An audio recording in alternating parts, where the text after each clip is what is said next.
immédiatement la parole à M. Rémi Langevin, maire de la ville de Montmagny. Alors, bonjour à vous, citoyens et citoyennes. J'espère que vous avez passé un bon moment de Pâques malgré le confinement. Vous savez, c'est important, comme premier message, de vous rappeler que la distanciation, le respect des 2 mètres, le moins de regroupement, pas de regroupement à l'extérieur ni à l'intérieur, c'est toujours aussi important de le respecter. Vous savez, tout déplacement non essentiel l'est également. Alors, nul n'est nécessaire de vous rappeler que présentement, la Sûreté du Québec surveille les déplacements des citoyens de la région de la MRC de Montmagny-Lillet et de Bellechasse.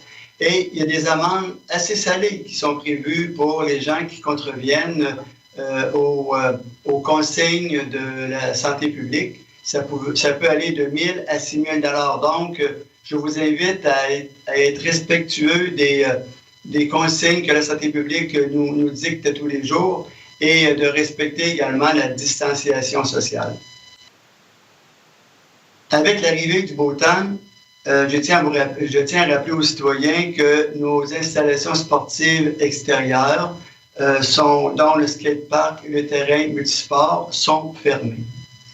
De plus, il est interdit d'utiliser les modules de jeu et le mobilier urbain. Concernant les modules de jeu, j'ai eu l'occasion d'observer au parc Saint-Nicolas que les rubans qui avaient été mis autour de certains modules de jeu avaient été brisés. Probablement, je suppose que c'est le vent qui a fait en sorte que ces rubans-là ont été brisés.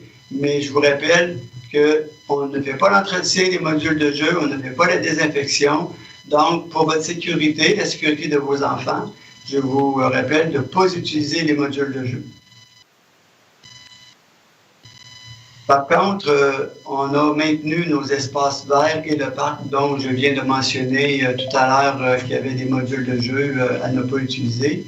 De plus, on a récemment entretenu la piste cyclable entre la 3e avenue et l'avenue Couillard-des-Prés. Donc, présentement, cet axe-là est dégagé. Donc, je vous invite à prendre l'air, à utiliser ce secteur-là, tout en gardant la distanciation et faire en sorte que le confinement vous soit moins lourd lorsque vous avez la possibilité de pouvoir prendre une bonne bouffée d'air en respectant les consignes qui nous sont données par la santé publique. Alors, je vous invite à rester actifs, bien entendu. Vous savez, on ne voudrait pas arriver un jour à interdire l'accès à nos espaces verts.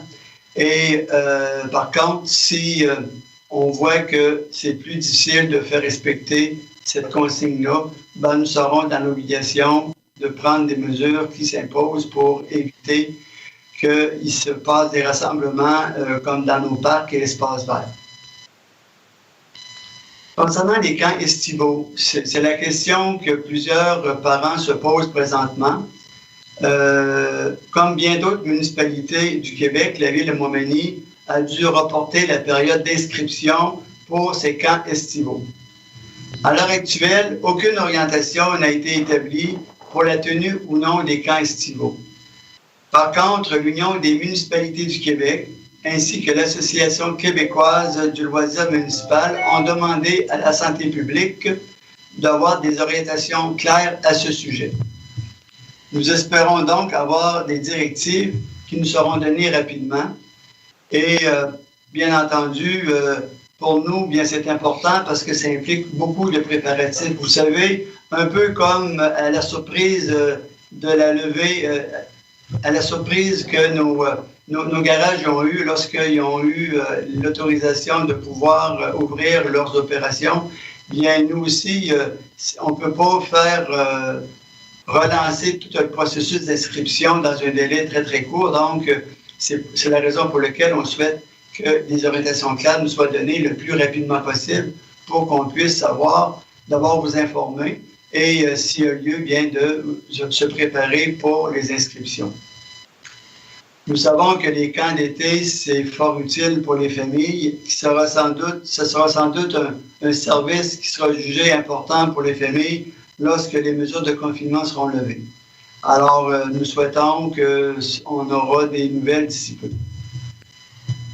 Concernant le soutien financier pour les entreprises, avec l'arrêt des activités économiques jugées non essentielles, plusieurs entreprises vivent actuellement des situations très difficiles.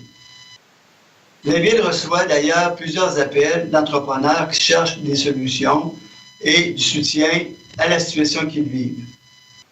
Je tiens donc à informer les entreprises qu'elles peuvent bénéficier du programme d'aide d'urgence aux petites et moyennes entreprises qui a été annoncé par le gouvernement du Québec et qui est géré par la MRC.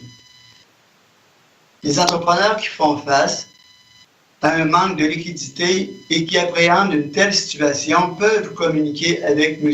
Régent Clich à la MRC de Montmagny au téléphone 418 248 5985, poste 222, ou par courriel à rclich@montmagny.com. Le gouvernement a attribué des budgets d'aide financière aux entreprises directement au MRC. Donc, ce n'est pas la municipalité de Montmagny, la ville de Montmagny, qui gère ces programmes-là. Donc, on vous invite à vous adresser à la MRC, plus particulièrement M. Clich, qui va sûrement se faire un plaisir de vous accompagner et de répondre à toutes vos questions. Les PME peuvent également bénéficier d'un compte d'urgence pour les entreprises canadiennes. Alors ça, c'est le volet fédéral. Tout à l'heure, je vous ai parlé du volet provincial. Maintenant, lui, c'est le volet fédéral. Alors, pour connaître tous les détails, les entrepreneurs doivent communiquer avec leur institution financière. Donc, il y a un programme provincial avec la MRC et un programme fédéral avec votre institution financière. Alors, afin de soutenir notre économie locale et favoriser la relance économique de notre région, j'invite les citoyens à acheter auprès des entreprises d'ici. Plusieurs commerces ont démontré beaucoup d'ingéniosité pour s'adapter à la situation et continuer d'offrir un service à nos citoyens. Je vous invite à visiter le site solidaritémontmagny.com pour en savoir davantage sur les commerces et les services offerts dans notre région. J'aimerais terminer en revenant sur le concours de dessin qui s'est terminé le 8 avril dernier, dont on a eu un bon nombre de participations. Alors, je remercie les enfants et les parents qui ont encouragé leurs enfants à participer à ce concours-là. Je suis convaincu que vos œuvres apporteront un grand réconfort et une bonne dose d'encouragement à nos anges gardiens. Je tiens également à remercier l'équipe des Enfants de cœur qui ont mis à notre disponibilité leurs véhicules récréatifs. En geste de solidarité et de soutien et de remerciement, le véhicule récréatif arborant tous vos dessins, tous les dessins que vous nous avez envoyés, ils ont été affichés sur ce véhicule-là. Et puis, ce véhicule va être déplacé par alternance devant différents commerces ou institutions. Présentement, le véhicule est stationné à l'Hôtel-Dieu de Montmagny.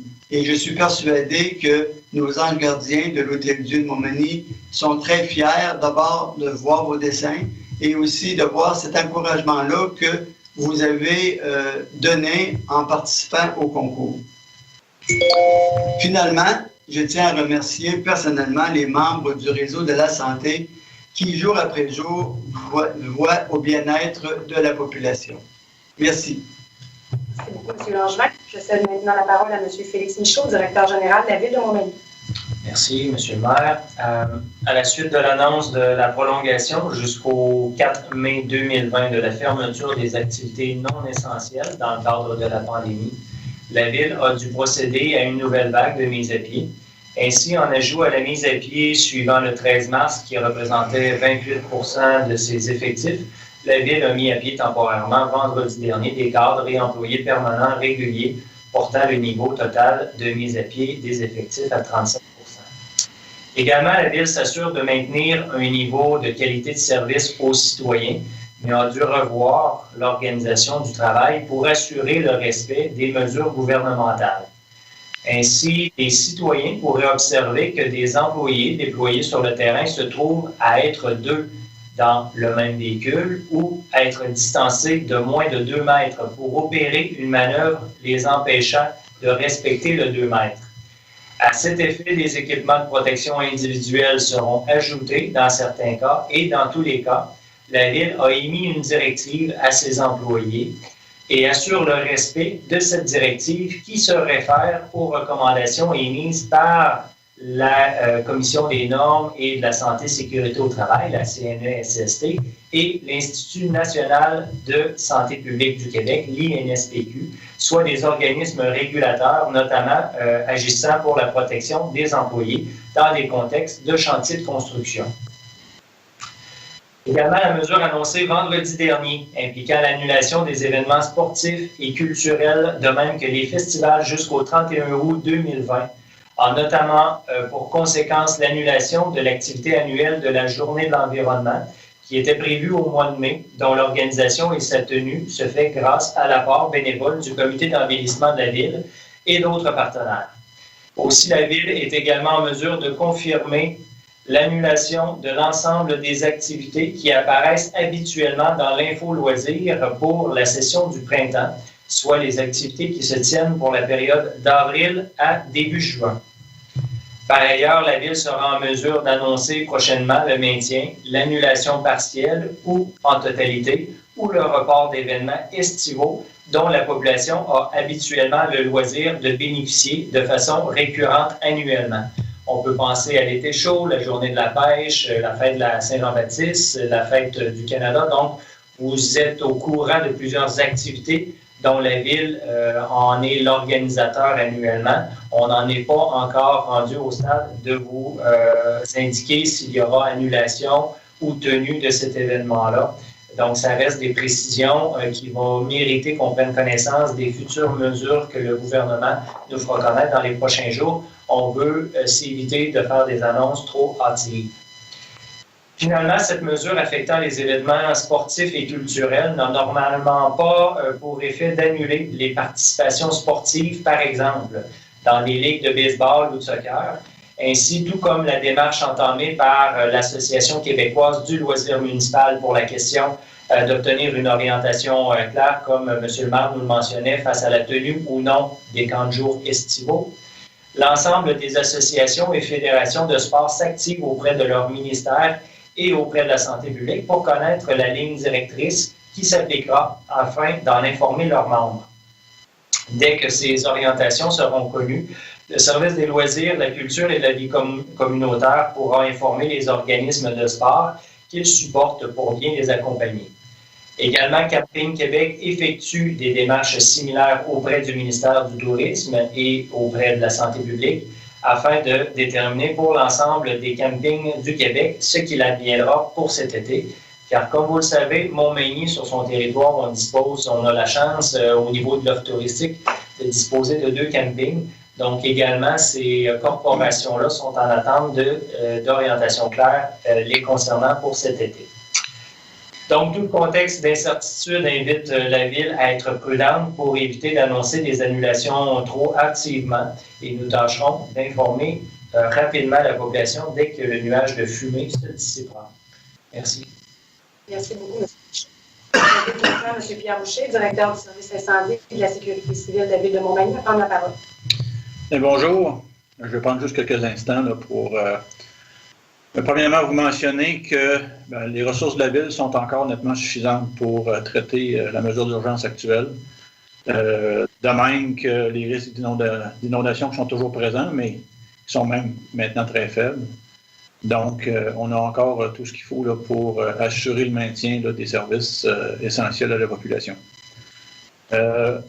Aussi, on reçoit beaucoup d'appels téléphoniques de la population en lien avec les mesures de contrôle d'accès au territoire depuis, la fermeture la semaine dernière. Je veux juste vous rappeler que c'est pas de la juridiction de la Ville de traiter ce dossier-là. Ça relève de la santé publique et c'est la Sûreté du Québec qui l'applique. Pour répondre à vos questions, je vous invite à vous rendre sur le site de québec.ca, coronavirus, et les gens vont pouvoir avoir là, les éléments d'information dont ils ont besoin. Et finalement, comme à l'habitude, à chaque point de presse, je termine en incitant la population à s'inscrire au système d'alerte et de mobilisation via le site Internet, la Ville, la page Facebook. La même chose pour Cap-Saint-Ignace et l'île aux Grues. Vous pouvez aussi nous appeler si des gens là, éprouvent des difficultés ou n'ont pas accès à Internet. J'ai vérifié tout à l'heure, puis on a quand même là, beaucoup de gens qui se sont inscrits à ce système-là. Ça va faciliter grandement les opérations d'urgence. Merci beaucoup. Merci, M. Boucher. Alors maintenant, je céderai la parole aux médias présents. Donc, vous avez des questions? Oui, vas-y, Diane. Diane, il faut que tu mettes ton micro.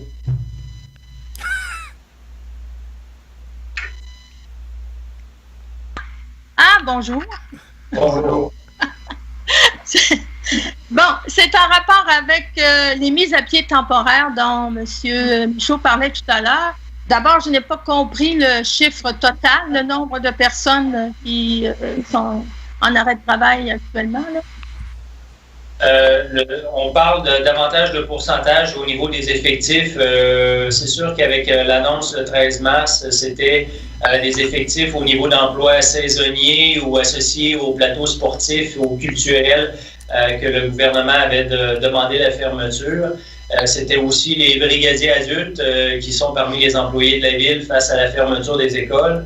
Et donc, avec la prolongation de l'annonce du gouvernement jusqu'au 4 mai des activités non essentielles, il est certain que les autres mises à pied temporaires, là, c'est davantage au niveau d'employés permanents, des réguliers, quelques-uns cadres dans les sphères d'activité qui n'étaient pas considérées comme tâches essentielles à réaliser dans le cadre d'une mesure d'urgence de type pandémie. Donc, le pourcentage d'effectifs de mise à pied, c'est 37 %. 37 %. Okay. Ça va. Est-ce que M. Soucy a une question? Non, c'est bon. Merci beaucoup. Et Mme Gendron, de votre côté, avez-vous d'autres questions? Attendez un peu que je regarde ça comme il faut, là. Donc, si je comprends bien aussi, là, vous ne voulez pas annuler des événements de façon trop hâtive. Mais pourtant, le premier ministre, en tout cas, il parlait des événements qui devaient disparaître jusqu'à la fin du mois d'août, jusqu'au 31 août. Je me demande pourquoi vous décidez de ne pas parler tout de suite des annulations possibles. En fait, l'annonce du gouvernement d'annuler les événements sportifs et culturels et les festivals jusqu'au 31 août, ça vise les événements parce qu'on a eu, nous, au niveau des ministères, entre autres du ministère du Sport avec la ministre Isabelle Charret, ça a créé certaines confusions. C'est une annonce, mais après, nous, on fait la lecture des arrêtés ministériels qui sont davantage précis sur le type d'événement que ça concerne comme type d'annulation. Et on vise vraiment les grands événements sportifs et culturels, de même que les festivals. Donc, pour l'instant, on attend, entre autres, Fête de la pêche, Fête de la Saint-Jean-Baptiste, Fête du Canada. C'est des activités que la Ville organise qui sont, entre autres, supportées par des subventions gouvernementales. Donc, tôt ou tard, on va rapidement savoir si ces subventions-là sont maintenues ou pas de la part des instances gouvernementales. Et nécessairement, ça va impliquer l'annulation de l'événement du fait qu'on n'a pas l'appui financier du ministère. Et on attend les prochaines mesures parce qu'on s'attend à des assouplissements au niveau des attroupements. Donc, s'il y a des événements culturels ou sportifs qui ne sont pas de grande envergure, qui vont générer, par exemple, des attroupements inférieurs à un nombre de 250, si c'est la mesure qui est au niveau de la quantité de personnes qui puissent être attroupées dans un même événement, ça va peut-être permettre de conserver les plus petits événements qui méritent des moins grands attroupements. Okay. Mais là-dessus, je vous rassure, on se colle toujours aux mesures gouvernementales. On n'étire pas du tout l'élastique, mais vraiment, on prend soin de bien interpréter les mesures qui proviennent du gouvernement. Parfait. Merci. Pas d'autres Et, questions? dernière question, peut-être, comment va votre morale? Il va très bien, notre morale. De plus en plus, on améliore notre efficacité à travailler à distance. Nos équipements nous permettent de pouvoir travailler assez aisément de cette façon-là. On a quand même l'occasion de pouvoir échanger plus régulièrement, entre autres au niveau des membres du conseil. Au moins 2 fois par semaine, on a un topo avec la direction et puis le service de sécurité publique pour être en mesure d'être bien informé. Ça crée quand même, ça maintient des bons liens, en plus de faire ce qui est tout le travail qu'un conseil doit faire en ayant son travail au niveau des résolutions et de ces rencontres-là. Donc, on arrive quand même à avoir pas simplement de contact social, mais virtuel. OK. Ben, une autre dernière question. Qu'est-ce qui va arriver maintenant, en tout cas avec le 375e anniversaire de Montmagny? Où est-ce qu'on en est rendu là-dedans? Là? Bien, on a un comité qui travaille au niveau de l'événementiel, qui travaille depuis plus d'1 an et demi.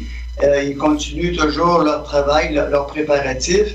C'est bien entendu qu'il y avait des attentes d'aide financière du milieu pour certaines activités. Alors, bien entendu que là, on peut peut-être rencontrer, comme d'autres organismes, certaines difficultés à boucler certains budgets. Alors, c'est sûr qu'on va reviser l'ensemble de notre programmation, mais on a quand même déposé plusieurs demandes de soutien financier au niveau du gouvernement fédéral à Patrimoine Canada. Alors, on souhaite quand même, autant que le gouvernement fédéral supporte les citoyens et les entreprises présentement, on croit bien que d'avoir un certain soutien financier pour certaines activités pour lesquelles on a fait des demandes, parce qu'on sait qu'après la pandémie, bien, il faut quand même faire en sorte qu'on puisse animer notre population. Alors, l'objectif des fêtes, des festivités du 375e, c'est maintenu. Et puis, tant et aussi longtemps qu'on n'aura pas de la part de la santé publique des avis contraires à ce que plus personne puisse s'approcher en 2021, bien là, à ce moment-là, on revisera notre calendrier. Mais pour le moment, on maintient 2021 comme étant les fêtes du 375e, comme étant une année de festivités pour les Ménilmontois. Parfait. Merci. Merci. Alors, merci. Bonne fin de journée. Merci. Bonne journée.